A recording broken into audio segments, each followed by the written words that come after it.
Hi guys, welcome to the first online edition of Gentleman's Coffee Hour. My name is Emmanuel Nyamai, and with me today I have Thank you so much, Emmanuel. My full name is Edwin Maina, father of three, and by professional, I'm a sales and marketing in an event company called Parrot. Thank you. okay, Name is Teddy Mudoka. I'm a recent graduate, yeah, and I'm a quantity surveyor. nice, and my full names are Emmanuel Muo, and I'm also in sales and marketing. Yes, so I'll just jump right into it. We'll start with a word of prayer. I'll start us off. Kindly let's pray. Our dear Heavenly Father, we come before you this wonderful afternoon. We give you thanks for this opportunity you've given us as men to come and discuss a worthy topic that will be of benefit for the guys who are at home at the moment. We pray that you may give us your Holy Spirit, you may guide us, and you may be with us through the rest of the session. In Jesus' mighty name, I do pray and believe. And So, to the topic of the day, our topic today will be the battles of every young man. The Gentleman's Coffee Hour is usually a forum whereby men get an opportunity to discuss and just talk about the different issues and challenges that we go through. And we also get different avenues of how we can get by these challenges. And today, being a fine afternoon, we'll be discussing the battles of every young man. So, I don't know, Eddie or Teddy. Maybe we'll start off just thinking of and rather discussing the different battles and struggles that the young men currently are facing, men of this generation. Men of this generation, I can say one of the big challenge that I've seen them going through is on identity. Identity issues, because when I mean with identity, identity makes you know who you are and who you want to become in the future. Who am I as a man? And what do I want to do? Me being a male figure. And once you know your identity and who you are, it will guide you through on the pressures of life. And we have different pressures of life. And for one, maybe Teddy can take over and just start the discussion with one of the pressure, then we go as we share through back to you. Yes, yes, steady. okay, so for the pressures and the struggles that we face as young men, I believe they cut across to each and every segment of our human lives. And we can start, first of all, with financial challenges or financial struggles, whereby you find that in being a young man, there's so much pressure that you need to have something on your pocket. You need to have something in your wallet. You need to have money. You need to have this to show someone that there's something going on with my life. And I believe for a generation currently right now, we have such a huge problem with that because the absence of money for you as a young man for this generation, it's like an abomination. It's like a Pressure ni sin, real. like ni real kabisa. Yeah, so I think that is one of the main struggles that we have, which will delve deeper into it. And then I think the second one we can say is mentally, that being the battles that we fight in our minds, the battles that we fight in our minds, which are quite extreme at times, and we rarely bring them up and talk about them. But for each and every young man, you always know that there's always a running thought inside your mind, and that can prove to either be a really strong place for you or a really challenging place for you, depending on the situation at hand. Yeah, and I think the other one you can also talk about is emotional challenges too. Emotional challenges being the various emotions we go through. You know, for us guys, tunasemanga like emotions are ngapi, like Mwanaume ni kujikaza. mwanaume kujikaza, kuna story ya machozi nini, but we're human beings at the end of the day, and we fail to acknowledge that fact. And when we get these various and types of emotions that happen or take place within us, we fail to acknowledge them, which proves also to be one other challenge that we face. And then also cutting across, the other one now will be sexually too, as men, because we usually try to push that away, but it's really strong for us as young men. And I believe that's also part of the mix too. Yeah. Yeah, Teddy, you've done a good job of breaking down the challenges that we normally go through as young men, and maybe even in a broader perspective, young people as well. That financial challenge, that is a major one. Kusota si mchezo buda. Hii generation ya social media, kusota ni tricky. Kidogo kidogo pressure ya kupeleka na dates, kwenda road trips, sijui nini, all that needs money. Na being a young man in this society, mwenye umejitambua, kama una pesa manze ni tricky sana. Sana. But just as Eddie had talked about, identity.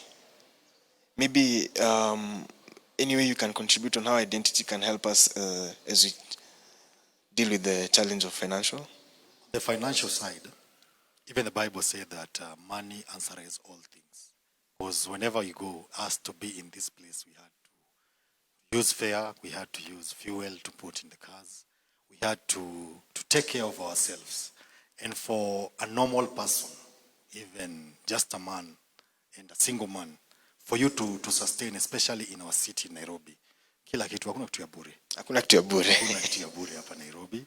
So financial is the key thing. But it comes a time in life when, what if things are not working out? What if I'm trying to try this and it's hitting the rock and I'm coming on this other side?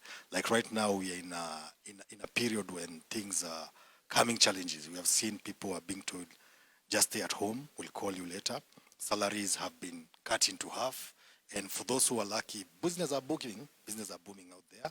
But financial is a key, and it affects every area. And I was talking about identity. Identity at least will make you know the choices that you will make and the company that you are supposed to work with. What if I am down right now? Things are not working for me. There are some battles that will be in my mind. How will I make this money? Will I make it out of working hard when things are not working out? Or can I go out there and force it? But the word of the Lord is so clear in it that if you know the direction that you want to go, just ask for help. He'll give you the direction. The direction how? Right now I have an experience in whatever that I'm doing. And if things are not working out, I will know how to handle my pressure. My pressure how? Number one, I have to scale down and I accept what I have. This is where I'm living. If things are worse, I can scale down and go to a smaller house until things working. If I am dating and it's all about finance and things are not working, we can pray about it and see the direction that you can follow. But money is a very big key, which is, by the background that we are having, we've been raised by education. Na nilikuwa naambiwa fanya kazi, soma, tia bidii ndio uweze kupata a good job in the future. And most of us out there, every year, we have people who have finished schools, but they are coming out there and start to tarmac. And it has been a big issue in the society, because there was a time we were told by the government they will be creating 20,000 jobs every year so that the youth can be fine. But we have seen it, up to now it has not been a reality. So guys are struggling, and financial is a key. It's a key issue. Maybe Teddy, you can break down on that. I think also, especially now for me as a recent graduate, ukitoka huko nje is when now you see things are quite different than the way you thought they would actually be. And you find that, especially now for a young guy, because now currently in our generation, there is so much pressure that I have to have everything sorted out. I need to have my parts well known, instant gratification, as we usually say. And so you find that if I don't have this right now, or rather you find someone else your same age who's doing that which you think you're supposed to be doing, it's a source of pressure for you. Because you're like, hey, okay, so now what am I doing with my life? You get, like, for example, for me personally, I'm 23, and then I see someone who has launched a successful business by the age of 23. Driving. Exactly, like, hey, kwani was I sleeping? Nilikuwa nimedoza. When I get, and the problem, especially with that, is, especially when it comes to finances, I believe even part of the struggle that we have is we have not really understood the whole financial dynamics, because for each and every season, there is a different understanding that you need to have about money. For example, right now, I won't get money and then start really wasting it on my friends and people. But utapata, someone will get cash but they will still squander it because they're like, sitarudi tu vile normally inakujanga. But later on, you come and realize, by the way, my sources have dried up. What else can I do? And so the main struggle also to that, to add on even to that point which I'm talking about, is even for that little which I get, have I been able to understand how I can best manage it? Because sometimes you find that yes, money will come your way, but there's a challenge on how you're spending it. There's a challenge on how you're using it. There's a challenge on how you're able to even grow it in such that it can be able to grant you better returns in the next coming years. So I believe that's another challenge that we have, even when it comes to finances, because you're like, manzeka sina anything kwa mfuko, mi sina say. I can't talk among my peers. Someone msikia msapeleka demo wake date, you're like, ai manzi mimi hapa naweza mpeleka tu pale kwa kibanda jo. Baki umekaa single. Unaona, so because tumezoeshwa sana that if you really don't have this, then you don't have anything. You don't have anything to your name. But I love what Eddie has talked about, especially on identity, because I won't equate my identity to the amount of money that I have in my pocket or in my bank, because I know this is just something that will come and go and it answers all things. But I won't affix my mind that I am worth the cents in my pocket, I'm worth the notes in my wallet. It doesn't really make sense. So when coming to that place of identity, knowing that this is who I am, even with or without money, this is the solid man that God is building me up to become, that He's raising me up. I know that there will be seasons. There will be seasons. The days I'll have little, the days I'll have lots. But even through those seasons, what will remain constant is the identity that I have within myself that is not built up on money or on any other asset, physical asset that we currently see. Wow, that's some really, really good insights. So, what you guys are saying is the way you deal with these financial challenges is basing your identity in Christ, and you've also touched a bit on financial intelligence and discipline. When you have the money, what you're doing with it, how you're budgeting, how you're planning to grow it and invest. I guess as young men, we should not only just focus on looking for money, but also focus on getting that intelligence. Because, as you've said, there are seasons. There are times there is plenty, and there are times pesa haiko. So, like for instance, during this Rona period, guys are losing jobs, pay cuts. It's crazy out here, as in watu wa biz, for instance. Say ni kunoma mbaya. So if per se someone had not saved for the future, or rather for rainy days, say anakasikia manze kameumana. So I think what we've all agreed is one way of dealing with this financial challenge is knowing that our identity is not mainly based on the amount of money in your account. Yeah. Our identity is mainly based on the belief that we have, our belief system, right? I guess we'll touch on that as we go on in the discussion, right? Sorry. Just before we go to the next level. Okay. Even right now, there is what we call peer pressure. Yeah. Peer pressure, just as Teddy has said. You are sitting somewhere and then you see your age mate driving. Those is what we call just instant gratifications. Yeah. But it's not thing that you can just wake up and you become a millionaire. There's a process in it. That's why it's good sometimes to look at where do I want to be and how can I achieve it and how long can it take me to achieve it. Why? Because whatever you want to do, there are some other people who have good it. So it's good at least to ask guys, how did you work on yourself financially for you to get this? He'll give you a small advice because you can't just wake up. If you're making 3,000 this month, it doesn't mean that next month you'll make 3,000. You might hit higher or it may come a bit lower. So it's good to understand there's a process in everything. And it's good to get the information on how long it can take because there are people who has been there before than you. And what can I take? If it's taking long, what are the qualities for me to get this lesson? So that I can add stock in the business that I'm doing and what is the other process that I can go. If it's going back to school, go back to school. You're still young. That's why you guys are youth. It's 23. You know your age. It's good at least to know how can I improve on myself, which is the right time to invest. And at this moment, by the way, this moment that we are right now, it is people who have done savings that are in a better position to survive this era. Otherwise, without saving, you'll find yourself begging. Yes, you've raised another very good point. mentors. Like we need people who have already been there, who have done it before, who have gone before us, and we can get help from them instead of reinventing the wheel. There's no need of myself. Probably I want to go into the Uber business. I have no idea about it, but Eddie has done it before. He has gone through the process, the ups and downs. I might see that he's doing well, and I assume the business is just rosy and smooth. But be like getting that assistance, that advice and help from him. Neza pitia vitu singepitia. You get? Yeah. So maybe we can go to the next one. Did you mention something to do with mental challenges? Okay, so for the mental battles that we have, for us as men, tunajua very well that almost all our lives we live them in our minds, and you find that there are so many different things which are happening. Like during the day, you have encountered like this person, this thing is happening in your life. So your mind as a guy is constantly engaged.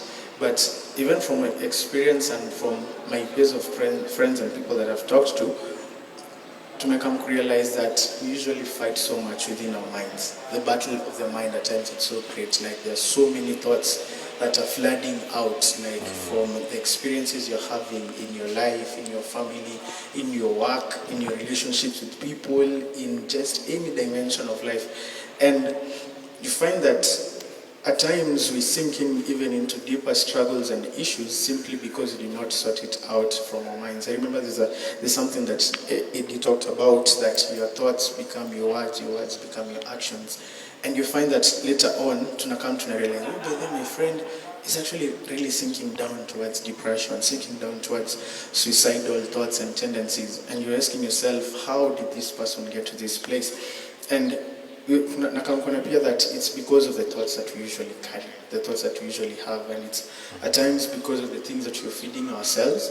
Because even in this generation, number one, there is so much information that kila mse ukiingia tu online, hata vile tulikuwa tunaongelea about finances, kila mtu anakupatia tu tips on how you can become a millionaire, so like it's during the day you're like, wow, by the way, this thing is actually possible. But then when you come to the actual things that are happening, you find that it's really a struggle for you to be able to keep it, or maybe something is happening in your personal life, maybe a season of pain, a season of hurt, and how can I handle, well, especially what is going on inside my man? Because as if tunajua, as your guys, we rarely talk.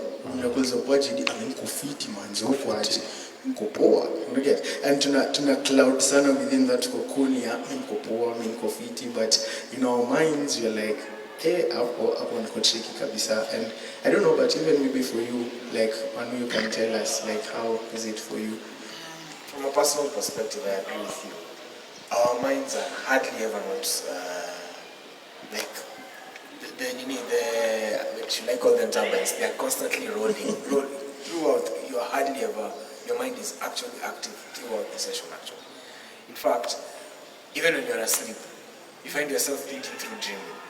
So if you don't get an avenue whereby you can share your thoughts out with others, you might possibly just end up being confused, end up having conclusions in your mind. Yeah. And I think that's what eventually leads to stress. Jamaa anaanza kukonda hapo na sugar form yani cities asi healthy diet. Unajua jamaa anafikiria sana mawazo. You know the difference between us and our female counterparts is they get an avenue to talk. For them talking is easy. They can even just open up to a stranger.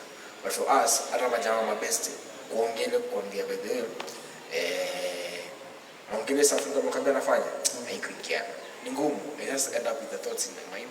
At the end of the day, I'm stress, negative stress.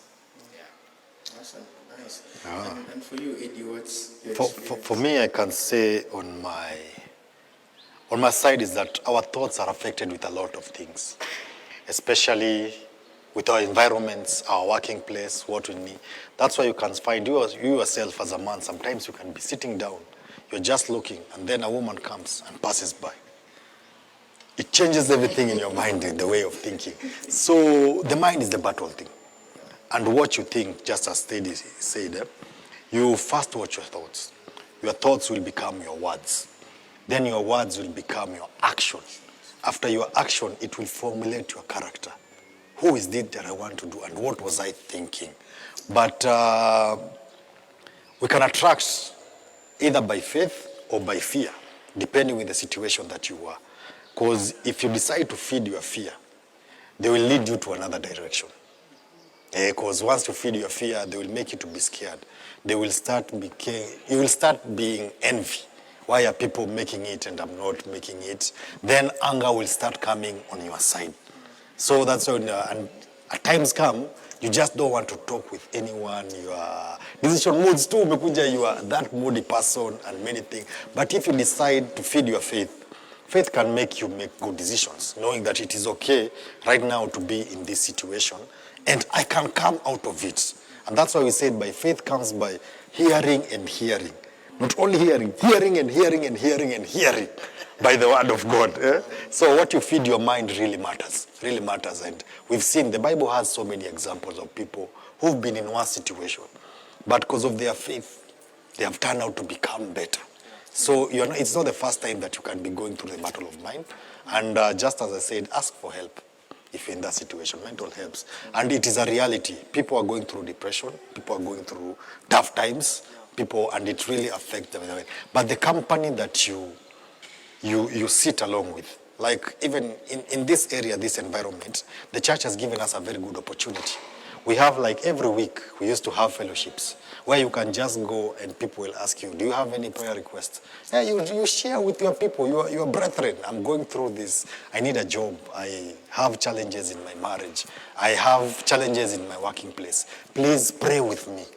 So your environment matters. Even you have friends that you can call out and tell them, I'm going through this tough situation. How do you think? How can you help me come out of it? Yeah. Out of it. So through sharing with others, it can help you with the battle of the mind and whatever you're going through. Maybe to add on to that, rather to emphasize, instead you've said it's good to ask for help. You've actually repeated that. It's good to seek for help. But tunachosika kama jamaa, tangu before nikae chini nisema, acha nipigie msanii nimwambie nime lose job. Na jamani jamaa mu compete na as in subconsciously. Sisi sio ambiana, lakini akinunua hii ajaribu anunua hii, unajua pelekana yani hiyo pressure fulani hiyo. Ni ngumu sana nijipate nikiopen up. But when I was saying we need to cultivate a safe space whereby we can just talk. We mentioned brethren and fellowship. Meaning that we need to belong to fellowship. True. You need to belong somewhere. A safe place. A safe place where you can. Mimi niliachwa ama nilifanya sijui nini, lazima niweza logic. Nilidampiwa na mdemu. Place niweza hizo stress na kutoka. Angalau mwanzo you manage to deal with the situation. And even now for that person mwenye anafind ikiwa a struggle to enter into such an environment or a space that they can be able to open up to, how can you help that person? Because there's this person who knows that, hey, I have a couple of my friends on my phone, at least not so I can reach out and talk to them, but for that person who's finding it so hard to just send that text, that hi text, that niaje text, how can we help that person to be able to invite, to go into that space of fellowship and communion where they can find help? Number one, you as a man, there are some things for you to move them. You need the courage. That is the nature of life. You need the courage. If you are hungry and you are sleeping hungry, you need to step out of your house and go bisha the neighbor's door, my friend, mimi niko na ubao. I'm not even for 3 days. How can you help me? So you should know the right time to say no and the right time to say yes and the right time to take action when you're going through something. Because there are so many opportunities. There was a video that was going through around in social media of this young man who was doing very well in school. I think he was a Nigerian man. Then one day after finishing his Form 4, he wanted to go to university. The mother came down and told me, we don't have any cash. So I don't think that you can continue with school. What you just stay at home, just go try look for a job. Then after that we see whatever will happen to your siblings that are coming up. But the man sat down and said, there's a man I know, I'm an Indian guy who runs a shop. Before I give up, let me go talk to that Indian person. So he took his confidence and went to the Indian guy and told him, this is where I've reached, and the university has called me, but we have no money. Just pay for me. In the future, once I graduate, and I'll give you back the cash. The Indian man looked at him and said, it's okay. Go give me everything that you need, and I will pay for you. He received the help. And when he finished school, he went back to the Indian guy, and the Indian guy told him, whatever I've done for you, do to others. But if he remained quietly, right now he'll be in a position praying, asking for prayers, I want a job, I want a... So it comes to the situation, you just as a man, ask for help. Just look for somebody and gain that courage. Ya kuambia watu mimi niko hapa. Na hapa ndio pale situation iko. Msiponisaidia, this is what I'm going through and I need your rescue. Usingoje shida yenye Shida ya machomo acha.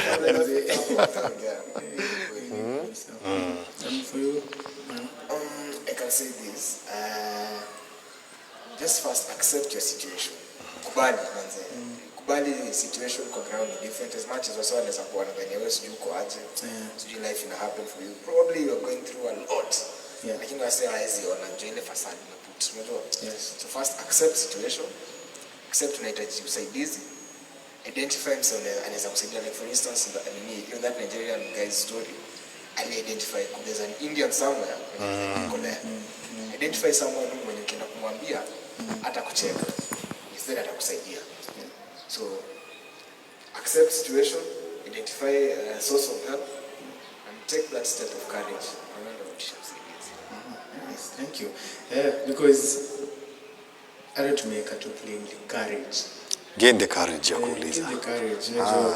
You build up that mask, I'm strong, everything is working out, but it is good and it is perfect for you, even as a person, to know that, yes, I see poor and things are not going on well, but this is actually what is happening. So, and I think even to the next struggle, when you talk about emotions as men, for example, now for women, how has your experience with your feelings and emotions been as a guy?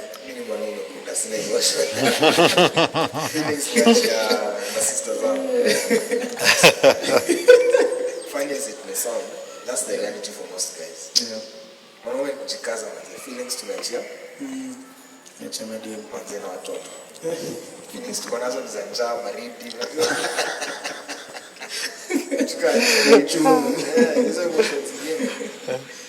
But it's sad because you see, once you put up that facade ya kujikaza, mwanaume ni nini, you end up having wounds inside. Myself, sitadanganya, for quite a period, quite a whole period of my life, nimekuwa mwanaume. But through life's experiences na learning from different areas, you come to understand being emotional is being human. You can decide to switch off that side, but you got to be human. When you lack humanity, you lack also other senses of humanity. So it's good to embrace that human side of you, embrace your emotional, and start looking for healthy ways of dealing with emotions. But first of all, accept emotion, being emotional. Kubali tu, already mbinadamu, kuna emotions, kuna feelings. It's nothing to be ashamed of. And also for you, I guess maybe our weakest moment as men, we fear a lot to be seen crying. If I've lost a loved one, somebody that I love, why can't I cry? Why can't I cry? There are people that have affected my life, people that I've known. I've lost friends, a very good, dear friend of mine. And I remember me trying to squeeze up my pain and everything, just show that everything is okay. Until the time I was alone. Don't realize, kumbe, it's okay for me to cry alone, but not in front of people. But a time came that what do you say? Nilirushwa mdimu with one of my good friends, a woman that I really loved so much.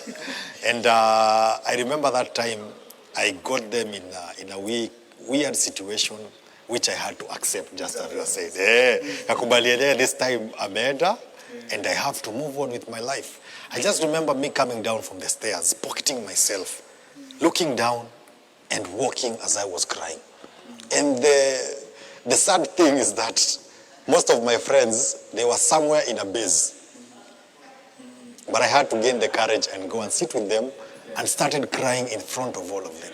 And there was this good person, good friend of mine who told me, don't worry, it's okay. She's not the first and the last woman in your life. You will move on and you will get a better person. And after that woman, it's the same. After just breaking up with her and everything, it is when I met my wife. Right now, it's 12 years down the journey. So it's okay to deal with your emotions. People will laugh for you. And the good thing about dealing with your emotions, especially crying, there's a relief that comes out of you. There's a relief. And we've seen people crying. Even Jesus wept. Alipoteza beste yake. Hey, Lazarus. And he wept. So if Jesus cried, who are you not to cry?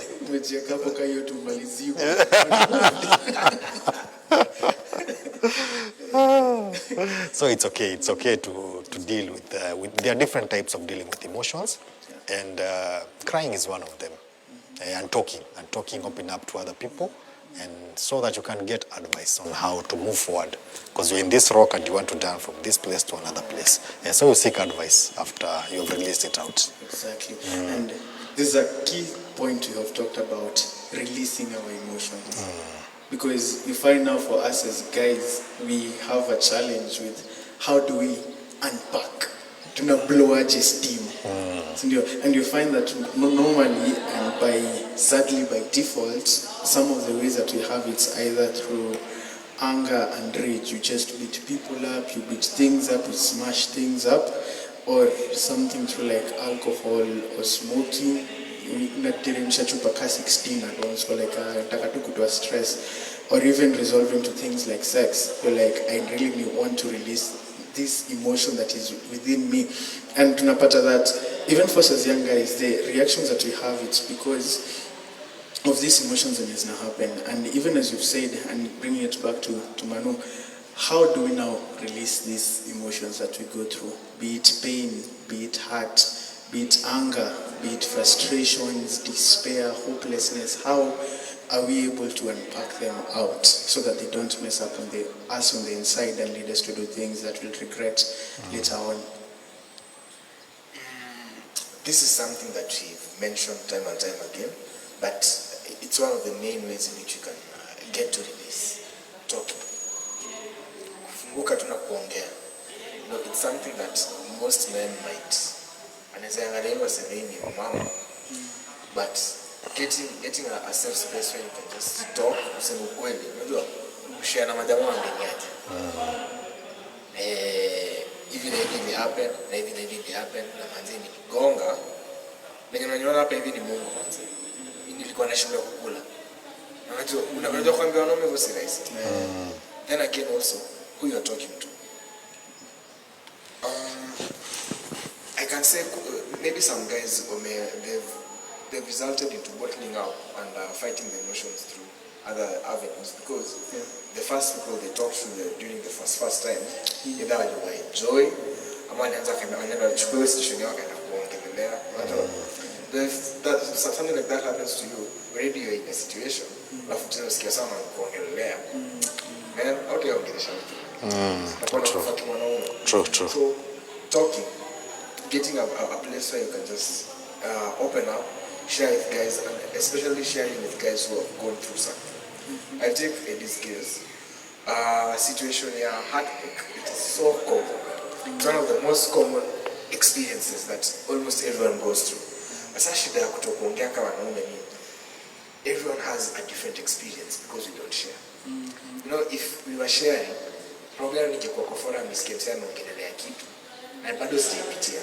Once I go through it, I go to that person when I'm going to True. Nisikie tu aniambie vile. Have you had any story? After such a very bad experience, the next relationship was his wife. That's why. Unajua msemo mwenye ana go through such an experience yote usikimpea that kind of encouragement that this is not the last one. Probably after this you'll find your angel. That will build someone, unajua? Especially kama uko in that situation at that time. There's yote imenyewezi kula. Award. Yote mkipata hapa bila hii si mwisho wa dunia. Can really help. True. Maybe for you, how do we handle those emotions? How do you release them? Number one is to accept that you're wounded, that you've lost something. And then, like me, I've been married right now for 12 years. So there was a time I remember I lost my job. And the first person to call was my wife.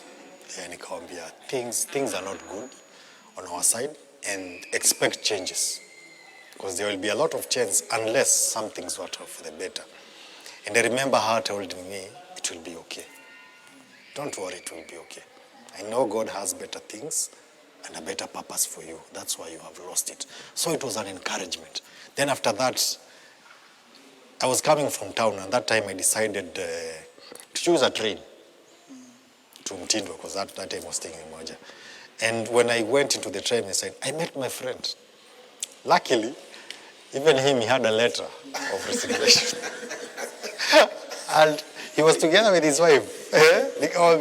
Bro, I've been fired today. He told me, Kuli, we are together. We are together.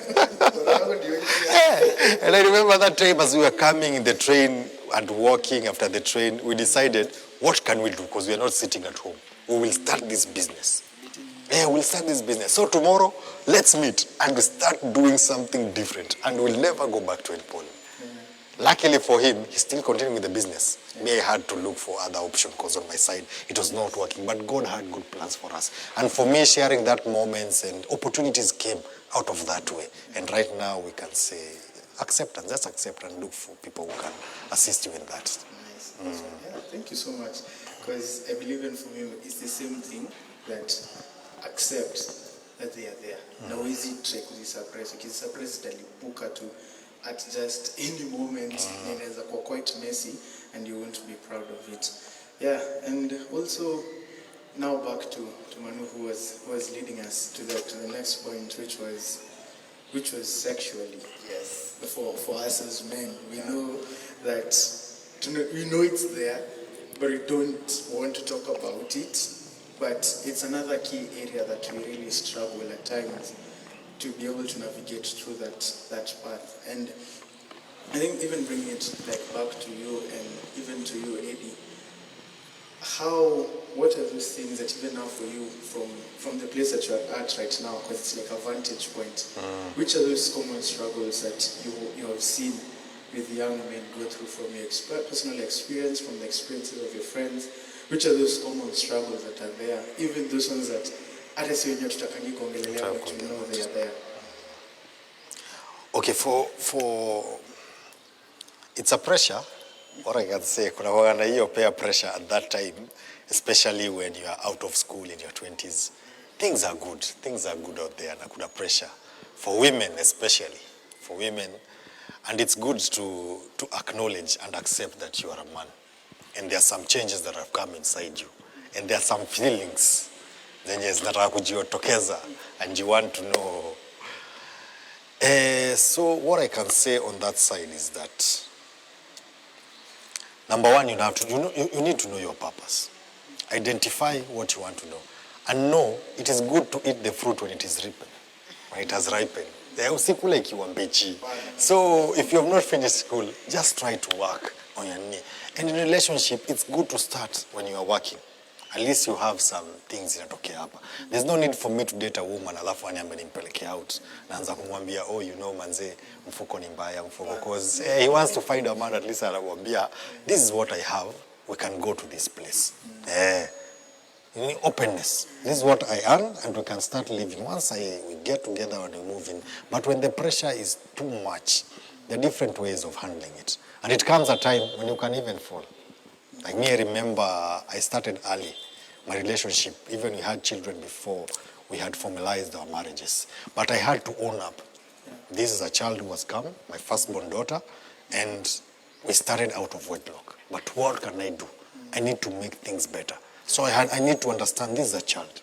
Number one, I can't sit in the house no more. I need to go out there and come back with something. And you as my work, help us to make these things work as we try and formulate on me. So kuna those moments, nilifall. so many times, they fall so many times, but through the grace of God amekuwa faithful, na plus even sharing up to men and accepting nimefall. Hapa ndo pale nilikuwa ningejua ningewasikiza. You talk to me ukaniambia manze kula hizi fruits before suddenly zimeiva usikule. And I felt like there is a lot of pressure. And there's one person only in the Bible who did it well. Joseph. Flee. Flee if it's possible. Flee.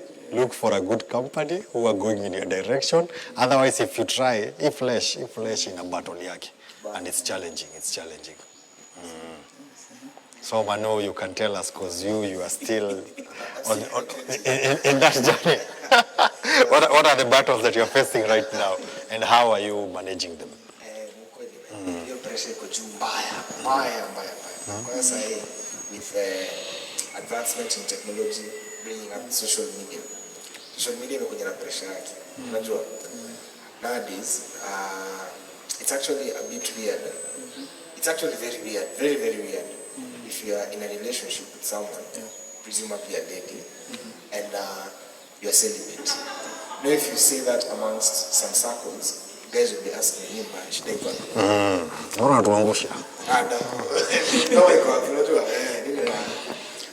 That's how much the pressure is.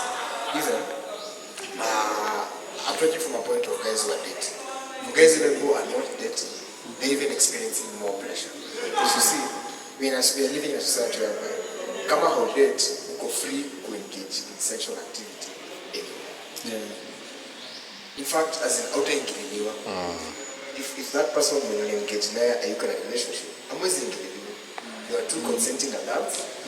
In other countries, that consenting age inaendelea kushuka from 18 to 16, inaendelea kushuka at time. It's sad. But how am I dealing with that pressure? This is how I'm dealing with it. For one, the spaces that I'm in. Nimesha accept your pressure iko hapo. Nimesha accept the world that I'm living in. So the spaces that I allow myself to be in as the tolerators of such kind of how do I put it? Pressure. Sasa ukifanya ikae weird. Because ni kitu ya kawaida. Tena si spiritualize sana, ni kitu ya kawaida to some extent. Sadly. So I focus on being in spaces where it's very hard for me to find myself there. I'm deliberate with it. Let me just say so. I'm very deliberate. Who I associate with, where we go. I'm actually very deliberate because I'm aware that easy mawe si chuma. Your flesh. Flesh no. Maybe my 20s. Because I'm going to help me. So yeah. Awesome, nice. I think also, even now on my end, how I handle that pressure, I had to get to a point that I had to accept that, you know what, number one, I'm a guy, and I will have these urges, and I will have this drive. Hata nikiamka saa 6 ya usiku, inaweza ni immediately like, so how do you navigate at this place? And it's because, especially now within our Christian circles, it's like a sin to even have such thoughts. But even the word itself says that there is no temptation that is too hard for you to handle. That's true. And so for me, God had to bring me to that place, and I'm like, so this thing is here with me, and it will not leave me for the rest of my life. So how do I work around it? And finding even productive ways that even if it kicks in when I'm at home and I'm in my room, especially right now with this pandemic that we have, that everyone is at home on their phones, I'm up on Netflix, then another show just pops in, and you know, like Wi-Fi, manzi kuna Wi-Fi, tu scene imekutrigger mbaya, uko like, oh, leo kuna vile kuna chemka, inachemka kama maji ya ugali. But even with the events that happens, I've come to learn that, number one, there has to be an underlying principle that I will not deviate from. Because Viledi amesema, Joseph alisema, how can I do this against my God? It was a principle that alikuwa nayo ili come to play. Because situations will be different, but the principle remains the same, right? Yeah. And so having that principle and knowing that if this thing finds me at this place, where am I supposed to be? Switch it to something else. And because I've also realized something, and even we can share about it even as we finish up, in the event that you as a young man falls to those urges. Kuna shame, kuna guilt. And we know the way it eats us from the inside. Sindio? Like inakukula, uko tu sawa lakini ndani kumanzini umekosa tu God, umejikosea, umefanya tu kila msi blana. But for you coming out of that place, how do you approach that guilt and shame that comes afterward when you fallen short of the glory of God in your sexual life? Maybe I'd like to go first before Amy concludes. You had mentioned something about Christian circles and the way some things are deemed as end of the world sin. But just even having the thoughts. Yeah. You know, such kind of environments, they're the ones that push people to the point whereby they're engaging in some things, but the way they pretend, otherwise jua, jamaa yana ameingia deep into something, but you can't even tell because of how venye inachukuliwa akijulikana. Msi hata probably ako in church, probably even himself, but are engaged in such activities. But in how do I put it? The conversation around such topics, kuna venye imegadiwa mpaka you can't openly just say, the young guys, I'm struggling with this. Unajua? Problems yangu share siku za kwanza. Hata labda niambia tu waseni aje. The day of late nimekuwa nikifikiria na angalia hivi mtu nasikia situ yake. Ningesaidiwa mapema. Basi jua ni it's a taboo to even talk about it. Anijiwekea hizo thoughts kama mwanaume akuongelesha mtu, thoughts zikadevelop zikakuwa probably words to that chick or to text or something. What follows next? Action. Na nasikia na nikachi ukionja unaendelea so hiyo ndio nimeshamaliza kwanza na mitisha sosa unaona na hakuna msana jua see so because of that the environment that has been put around that topic by the church sadly it may discourage such conversations mpaka guys are suffering. Yeah. Eddie, for you? Falling, it's called falling. The falling is sometimes we deal with what we want, our needs, we put them in front. Our want, we can just say our want. Because kuna believe na kuna want. And sexual falling most of the time it comes because you want to satisfy your want. But if you have a belief that you know that this is wrong, and the belief comes by the fearing of the Lord. The fear of the Lord is the beginning of wisdom. And to depart from it is understanding. That is Job 28:28. And to depart from it is understanding. But what if you found yourself in this situation that you are fallen? There are a lot of consequences in it. Because me, I never knew responsibilities at that much until I received my firstborn child. From the moment I just received my firstborn child, that's the first time I realized, kumbe 500 sido. It's true. 500 sido, even 1,000 in a day, it's not money. So I need to be making more. And then here there's somebody who is new. I'm a new father. She's a new mom. And because we are doing it in sin, we have to look for people who are living like us so that they can advise us. Because I'm shameful to come even to a man of God and nimwambie, this is what I did. Na fruits ndo hizi zimekuja. How can I come out of it? So you find yourself sinning more. And getting wrong. But once you accept yourself and you get the courage that you are saying, it will be easy for you even to make the next choice. So you'll say, when you get to a second born, let us do it in marriage. But it's challenging. It's challenging, and sometimes it's when you're in the water. People are going through many things, even masturbation. It's part of it. And guys are going and they are not sure how they can come out of it. And you need to look for a safe place to talk and see how did you make out of it. It's not something that you can live once. It's not something, because it's a battle of mind, it's a battle of thoughts, whatever you are doing, and even the people you have to change, companies. That's why it's good to understand yourself, your identity, to get it before, like you guys, the way you are saying right now. At least you've known your purpose, you know the people that you're talking. There are so many out there who don't have that people to affirm them and tell them this is what you're doing. Which is so wrong, because life has different stages. Life has different stages, and in my 20s is not what I'm doing in my 30s. And when I reach my 40s, I'll have different challenges. So I'll have to look for people in their 40s that will be, ukiwa na watu watatu kama mimi. Now kwa level, what did you do at least to come out of this? Because they are coming to teenagers right now.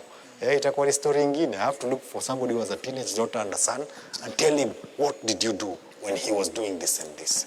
Awesome, nice. And also to add on to that, because Mesema, something key, critical that you have really to open up even to someone else. And even as you were talking, I've been reminded of Psalms 119, verse, I think verse 8, tells us, how can a young man keep his ways pure? By keeping the word of the Lord in his heart. And nimekumbuka that there's this verse in John inasemanga, Christ, John 15, he says that my word has already made you clean. And the challenge that we have is God has already forgiven us, but tuna fight sana kujiforgive. Tunajibit down, tuna sink even deeper and deeper and deeper. And I also believe that even you come into that place of personal forgiveness, that even I as Debbie, bro may fall, Misawa, accept, open up to someone, this is what is happening, help me go through this phase, and also you yourself come into that space whereby you forgive yourself, right? Yeah. And also even now as we finish up, now for that young man who's at home during this time, how can we best advise them on these key areas that we've talked about? How can we help that person during this season? Inaweza kuwa maybe ni financially, inaweza kuwa ni emotionally, inaweza kuwa ni mentally, inaweza kuwa ni sexually, it can even be spiritually. How can we speak life to that young man who's watching us at home? Then we hand it back to Manu to finish for us. For one, we are all at home right now, most of us at least, because of the corona pandemic. And we're having lots of time to ourselves. Lot of time, like you have the luxury of waking up at around 10, 11, going to bed early or late, as in we have so much time on our hands. Maybe this is a good time for guys to take time to reflect, get to maybe to at least start to find out their identity, take time to read the word of God, take time to fellowship, as in do all the positive stuff and try to, how would I put it, feed your focus, starve your weaknesses. We all have weaknesses. Probably this is the best time that you can confront your weaknesses, come face to face with them, accept them, and start your recovery journey. Thank you. Most of the time I usually tell my friend, if I knew, I could have known Christ more earlier in my 20s, because I received him when I was the first time I reached 30s. And the choices that I've made by depending on God, just reading the word, just as I said, the fear of the Lord is the beginning of wisdom. Kuogopa Mungu ndio inaanza kupatia wisdom. And to depart from it is understanding. How do you depart from all this evil? It's like when you want to smoke and you get that packet of cigarettes. It gives you knowledge to understand that the word that is written, cigarette smoking is harmful to your health. Then you start, hey, how is it harmful to myself? So it's okay. Too much of excess of alcohol is harmful to your health. You'll understand those meaning, and he'll guide you to the right places to invest. He will guide you to the right people to talk with, the right path that to follow. So what I can say is just tujue Mungu yuko na tumuogope and preach the word more. For the faith comes by hearing and hearing and hearing and hearing and hearing by the word of God. Thank you so much. I think also for me, something I would say is right now we have so much time on our hands. And for us as young men, we have our creative juices flowing. And for some of us, or most of us, we just can't stand just being there. So being idle will really have a detrimental effect on each and every one of us. But even for this time that we have, and I love what Elias has talked about, that I think when we time that we're building our right foundations, especially in God, that maybe you're so busy during the day, things are going on, you really don't know how to handle some things. But coming to that place that God let you be my focus. Sina job in a distract. It's not that much. I don't really have a lot that is happening around that is distracting me. So coming back to that place that God let me find myself in you, open up my weaknesses that I see them and help me work through them. That even after this season that you're in, we come out as better men into this society that we have. Yeah, so I believe that's also something else we can look at, and also forming those relationships now with these men that you've took us to Mongolia and about fellowship and communion and our band of brothers. This is actually the time. Hautasema manzi pole nilikuwa busy nimetoka ofisi sijui saa 4 usiku. Right now you're at home, so you have the chance to cultivate such relationships. True. You have the chance to bring up those conversations, and eventually you'll come to find that you've made a strong band of brothers that even as this thing arises, I know there are people who are watching my back. Yeah. And so bringing it back to Manu to finish for us our session for today. Yeah. Thanks, Steve. We've had such a wonderful discussion. A lot of insight, a lot of useful information has been shared by my brothers and myself. And due to the limitation of time, we have to cut short our discussion. Hopefully that we'll have more of this in the coming days. So that was it from us. Thank you. See you next time.